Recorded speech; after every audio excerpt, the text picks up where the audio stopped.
Movie की starting mental asylum के बाहर बैठी ली से होती है। ली की मदर उसे लेने आने वाली है क्योंकि उसकी सिस्टर की वेडिंग है। डॉक्टर टावर्सन उसे जाने से पहले हक करते हुए बोलते हैं, तुमको कभी भी कोई भी जरूरत हो तो कॉल मी। ली अपने सिस्टर की मैरिज अटेंड करती है जहाँ पर पीटर के साथ में वो डांस करती है। ली भी काफी खुश थी। तभी उसके फादर बर्ट ली के लिए काफी खुश थे। वो उसे आका के हक करते हैं पर वो अनईजी फील करते हैं क्योंकि उन्होंने ओवर ड्रिंक किया था। अपने फादर को परेशान देख करके ली को अच्छा नहीं लगता। वो अपने रूम में जाकर के एक बॉक्स में से शार्प टूल निकालती है। उनको छोड़ करके पास ही पड़ी एक डॉल से खुद को चोट पहुंचाती है। रात को वो अपने पेरेंट्स को झगड़ते देखती है जिससे वो इतनी अपसेट हो जाती है कि गर्म चाय की केटल से खुद को चोट पहुंचाने की कोशिश करती है। अब वो एक नॉर्मल लाइफ जीना चाहती थी तो वो टाइपिंग क्लासेस ज्वाइन करती है खुद को बिजी रखने के लिए। वहीं उसकी मदर को अपनी बेटी ली की परवाह थी तो वो घर के सभी शार्प टूल्स को लॉक करके रख देती है। लेकिन ली को ये देख करके अच्छा नहीं लगता। हालांकि खुद वो अपने सभी शार्प टूल्स को फेंक देती है। तभी उसकी नजर डस्टबिन में पड़े एक पेपर पर जाती है जिसमें रिक्वायरमेंट था और अब वो उस जॉब को ज्वाइन करने का डिसाइड करती है और रात को ही उसके इंटरव्यू की प्रिपरेशन करना स्टार्ट कर देती है। नेक्स्ट डे ही वो एज अ सेक्रेटरी के लिए एडवर्ड ग्रे के यहाँ पर इंटरव्यू देने पहुंचती है तो देखती है पुरानी सेक्रेटरी रोते हुए वहां से जा रही है। जब वो एडवर्ड से मिलती है तो एडवर्ड उसे मना कर देता है क्योंकि वो ओवर क्वालिफाइड है। पर ली को वो जॉब चाहिए थी। हर हाल में वो खुद को बिजी रखना चाहती थी तो एडवर्ड उसे एक कप कॉफी बनाने का बोल देता है। ली भी हार नहीं मानती और किसी तरह कॉफी बना लाती है। एडवर्ड कहता है वो इसे जॉब से बोर हो जाएगी। ली कहती है वो बोर होना चाहती है। एडवर्ड कहता है मुझे बस एक टाइपिस्ट की जरूरत है। ली एडवर्ड की हर बात के लिए रेडी थी और इस वजह से उसे वो जॉब भी मिल जाती है। उसकी मदर इसके लिए बहुत ज्यादा खुश थी। ली भी बहुत खुश थी जॉब मिलने पर। ली की मदर उसे हर रोज ड्रॉप करके जाती। एडवर्ड भी ली के काम से खुश था। ली ने खुद को सस्ता संवारना भी शुरू कर दिया था। ली एडवर्ड के हर काम को ऑन टाइम पूरी शिद्दत के साथ में पूरा करती थी। फिर चाहे कुछ भी क्यों ना हो एक दिन वो उसे गार्बेज से एक फाइल ढूंढने को लाने का बोलता है। ली भी हार नहीं मानती और दूर से ये सब एडवर्ड भी देख रहा था। ली भी किसी तरह उस गार्बेज से फाइल निकाल लेती है। तभी उसकी नजर उसकी मदर पर जाती है जो उसके लिए वेट कर रही थी क्योंकि उनको उसकी परवाह थी। जबकि उसको अभी 5 घंटे और काम करना था। वो गार्बेज से फाइल लेकर के जाती है तो एडवर्ड कहता है उसे उसका दूसरा सेट मिल गया है, मतलब कि उसकी मेहनत बेकार गई। जब ली से एडवर्ड माउस ट्रैप लगवाता है तो वो उसके पैर पर चोट के निशान दिखता है। ली को उसके फादर बर्ट का कॉल आता है पर वो उसको कुछ कुछ बोल देती है क्योंकि उसी समय एडवर्ड की वाइफ ट्रेसिया उससे मिलने आई थी पर वो उसे मिलना नहीं चाहता था। तभी वापस से उसे उसके फादर का कॉल आता है पर ट्रेसिया की वजह से वो उनसे बात तक नहीं कर पाती। ट्रेसिया एडवर्ड से सेटलमेंट के लिए आई थी। अब ली अपने फादर से बात न कर पाने पर वो बहुत ही ज्यादा फ्रस्ट्रेट हो जाती है और वो खुद को हर्ट करने लगती है। एडवर्ड उसे देख लेता है। वो शॉक था। वो उसे कुछ नहीं कहता और चुपचाप वहां से बिना कुछ कहे चला जाता है। रात को ली पीटर के साथ में होती है। दोनों डिनर कर रहे थे। पीटर ली को लेकर के सीरियस था। वो इनडायरेक्टली उसे शादी का पूछता है, उसे किस भी करता है। पर ली खुद कंफ्यूज थी और उन दोनों को एडवर्ड भी चुपके से बाहर खड़ा देख रहा था। और नेक्स्ट डे वो ऑफिस में ली के हर लेटर में मिस्टेक निकाल करके उससे वापस से टाइपिंग करने का बोल करके गुस्सा निकाल रहा था।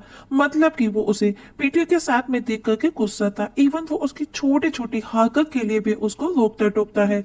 रात को पीटर ली को अपने पेरेंट्स के सामने ही शादी का पूछता है पर ली का कोई जवाब नहीं होता। नेक्स्ट डे ली जब कॉल रिसीव करती है ऑफिस में तो एडवर्ड नोटिस करता है कि वो किस तरह से बात करती है। अब एडवर्ड उसे बताता है कि एक सेक्रेटरी को किस तरह से बात करनी होती है।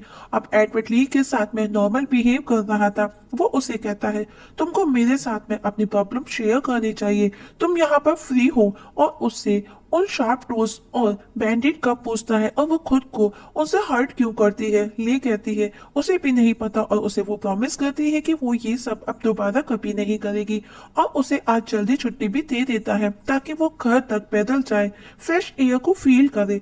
ली बाहर जाती है जहाँ उसकी मदर उसके लिए वेट कर रही थी पर वो उन्हें बोल करके पैदल चली जाती है। नेक्स्ट डे ली वापस से टाइपिंग में मिस्टेक करती है। एडवर्ड उसे बहुत डांटता है और काफी क्लोज भी आ जाता है। जब ली लेटर को वापस से टाइप करके उसे उसके केबिन में देने जाती है तो एडवर्ड उसे टेबल पर रख करके झुक करके उसे वो लेटर पढ़ने का बोलता है। ली भी चुपचाप वही करती है जो एडवर्ड उसे करने का बोलता है। वो लेटर को पढ़ना स्टार्ट कर देती है और जब ली को वो लेटर पढ़ रही थी तो एडवर्ड उसे पीछे से हीट करता है। दरअसल ये एडवर्ड ली की तरफ अट्रैक्ट हो रहा था तो वो उसे पनिश करने के बहाने उसे यहाँ वहाँ टच कर रहा था, पर ली भी वो सब एंजॉय करती है, उसे वो सब अच्छा लग रहा था। उसके फेस पर अजीब सा सेटिस्फेक्शन था। ली भी एडवर्ड को पसंद करने लगी थी। रात को ली अब ली अपने मदर को उन शार्प टूल्स के कैबिनेट को अनलॉक करने का बोल देती है। उसकी मदर ये सुनकर के काफी खुश थी क्योंकि वो काफी चेंज हो रही थी और अब खुद ली अपना सभी शार्प टूल्स के बॉक्स को डिस्ट्रॉय कर देती है और अब उन दोनों के बीच में एक अजीब सा रिलेशन स्टार्ट हो गया था। इसके बाद से ली कम्प्लीटली चेंज हो गई थी। ली ने भी जानबूझ करके गलतियां करना स्टार्ट कर दिया था ताकि एडवर्ड उसे पनिश करे। एडवर्ड भी उसे नए नए तरीकों से पनिश करने लगा था जो कि ली को काफी पसंद आता था। ली को यूं चेंज होता देख करके उसकी फैमिली भी खुश थी।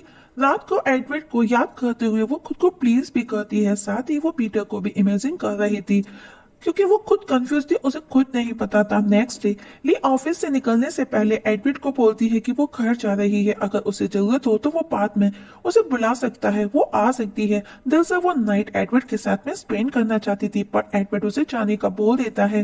वो अपसेट होकर के चली जाती है। रात को ली अपने फादर के पास हॉस्पिटल में दिखाई जाती है। ओवर ड्रिंक करने की वजह से बर्ड की कंडीशन सीरियस थी। ली बहुत अपसेट थी। वो डायरेक्टली एडवर्ड के पास जाती है जिसे एक्सरसाइज करते देखती है। एडवर्ड उसे इतना लेट देख डर जाता है। वो उसे बहुत कुछ कहने की कोशिश करती है। एडवर्ड भी उसे पूछता है पर वो कुछ नहीं कह पाती।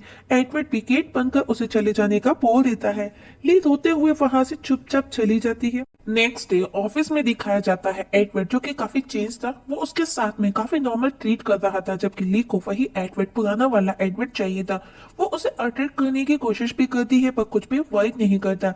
ली एडवर्ड की इतनी एडिक्ट हो गई थी कि वो खुद को उसी के तरीके से प्लीज करने की कोशिश करती है पर वो उसे अच्छा नहीं लगता। एडवर्ड चेंज तो हुआ था पर अभी वो उसे छुप छुप करके देखा करता था, मतलब कि कहीं ना कहीं एडवर्ड को शायद अपने किए पर गिल्ट था। पर ली को उसकी आदत सी हो गई थी तो वो पीटर के पास जाकर के वो सब करना चाहती थी। पीटर उसके साथ में इंटीमेट तो हुआ पर ली को वो खुशी नहीं मिली जो उसे एडवर्ड के साथ में मिला करती थी। नेक्स्ट डे ली एडवर्ड को एक एनवलप देती है जिसमें 8 मामला जिस पर उसे गुस्सा आता है और वो ली को साथ में इंटीमेट होकर के उसे पनिश करता है और इसमें ली को बहुत खुशी होती है और वो वापस से खुद को वॉशरूम में जाकर के प्लीज भी करती है। वही एडवर्ड को इसके बाद में अच्छा नहीं लगता।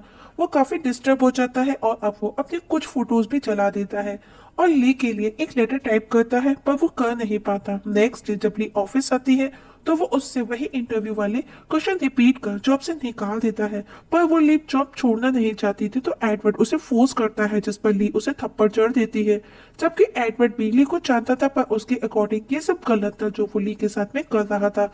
ली उसे कहती है वो उसके लिए कुछ भी करेगी, वो सब करने के लिए रेडी है, वो जो भी उसे चाहता है। पर अब एडवर्ड के लिए वो सब गलत था जो वो ली के साथ में कर रहा था। ली रुकना चाहती पर वो उसे वहां से जाने का बोल देता है। ये सुनकर के ली भी चुपचाप रोते हुए वहां से जाने लगती है और आज उसे जाते हुए उस लास्ट वाले सेक्रेटरी की याद आती है क्योंकि वो भी जब जॉब छोड़ करके गई थी वो भी उसी की तरह से रोते हुए वहां से गई थी। अब ली अपनी जॉब के बारे में फैमिली को किसी को भी ये रियलाइज नहीं होने देती कि वो जॉब नहीं कर रही और हर रोज के जैसे रेडी होकर के जॉब पर जाती और हर रोज न्यू सेक्रेटरी को एडवर्ड के ऑफिस में जाते देखती थी वहीं बाहर खड़े। लेकिन अब उसने आगे बढ़ने का डिसाइड किया जिसमें उसने एडवर्ड के जैसे ही लड़कों को ट्रीट करना स्टार्ट कर दिया था जो ठीक वैसे ही करे जैसे कि एडवर्ड करता था। पर फिर भी वो उसे वो खुशी ना मिली जो एडवर्ड के साथ में मिलती थी। अब इस सब से वो बोर हो चुकी थी। अब उसने वो सब कुछ छोड़ करके खबर अपनी फैमिली के साथ रहना स्टार्ट कर दिया था। एक दिन पीटर ने उसे शादी के लिए प्रपोज कर दिया। ली भी रेडी हो जाती है क्योंकि उसके पास में इसके सिवाय कोई और ऑप्शन भी नहीं था। वो शादी के लिए हाँ बोल देती है पर कहीं ना कहीं वो आज भी एडवर्ड को ही मिस कर रही थी तो वो शादी को छोड़ करके ही वेडिंग ड्रेस में ही एडवर्ड के ऑफिस पहुंचती है और उसे कहती है कि वो उसे प्यार करती है और उसके बिना अब वो नहीं रह सकती। पर एडवर्ड उसे वापस जाने का बोलता है पर ली कहती है कि अब वो उसका जब तक वेट करेगी जब तक वो खुद आकर के उसे एक्सेप्ट नहीं कर लेता। और अब ली एडवर्ड के ऑफिस में ही जिद पर अड़ चुकी थी उसकी फैमिली आकर के उसे मनाने की कोशिश करती है, पर वो किसी की एक नहीं सुनती। इवन वो वॉशरूम तक नहीं जाती, वो वहीं बैठी थी। तब आखिर में एडवर्ड अपनी जिद छोड़ देता है और उसे एक्सेप्ट कर अपने साथ अपने घर ले जाकर के उसे बात कराता है। इसके बाद में दोनों इंटीमेट होते हैं। अब दोनों जल्दी शादी भी कर लेते हैं, लेकिन जिद, उसका प्यार उसे मिल चुका था और आज भी वो वैसे ही करते हैं जैसे वो शादी से पहले करते थे, और दोनों अपने इस रिश्ते से खुश थे। और इस जगह मूवी की हैप्पी एंडिंग हो जाती है। दोस्तों, आप लोगों से एक छोटी सी रिक्वेस्ट है, अगर आप इस चैनल पर नए हैं तो प्लीज सब्सक्राइब करना ना भूलिएगा।